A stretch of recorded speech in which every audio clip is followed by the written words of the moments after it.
Here's the question. Should CBS have disclosed to investors this LA Times, or rather, let me back up. The LAPD, according to the LA Times, several months ago, was investigating the sexual assault allegation.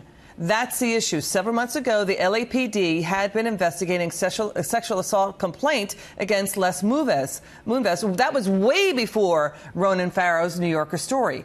The LA Times story is based on two anonymous sources. Now, the report says prosecutors did not file charges because the alleged incidents were in the 1980s. That's way past the statute of limitations. And that the board at that time also hired a law firm, which concluded the allegations did not require further investigation. Let's bring in Harvard law professor and the author of the case against impeaching Trump, Alan Dershowitz, on this unfolding soap opera at CBS. Great to have you on, sir. Is the CBS board in trouble here?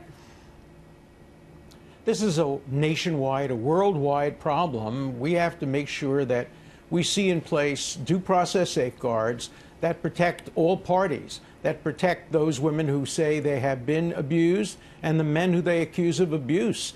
We can't just allow corporations to make multi-million, multi-billion-dollar decisions based on allegations. I like the idea that they hire very, very good law firms to do the investigation, and the investigations have to be completely transparent, and the public has, and particularly stockholders and shareholders, have to be able to see the product of the investigation. And so I think that CBS is acting properly.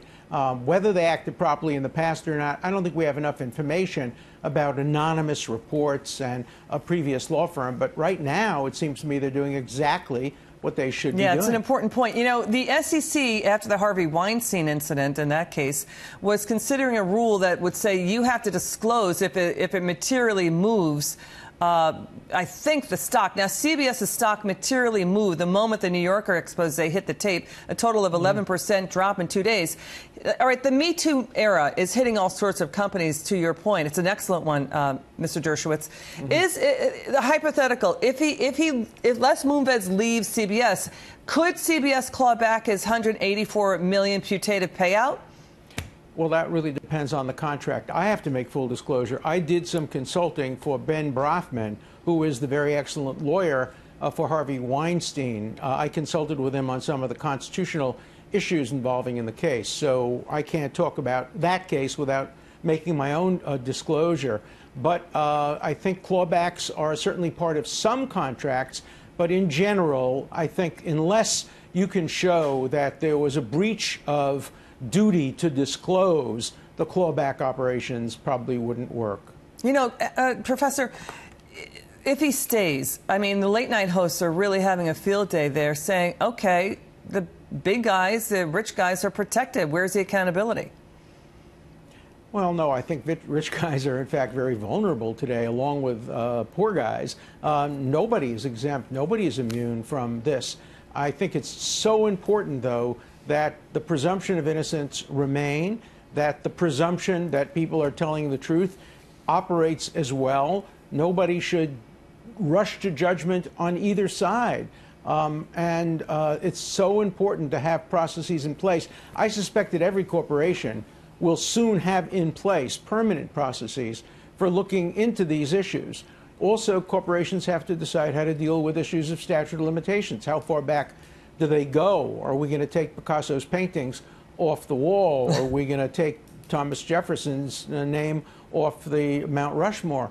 You know, we really have to figure out how far back these things go. Obviously, if the person is still the CEO, and if there were actions taken while he was either CEO or in a position of responsibility, then technical statute of limitations may not apply. As you put it earlier, good governance applies there. These are complicated issues. We live in an era of Me Too.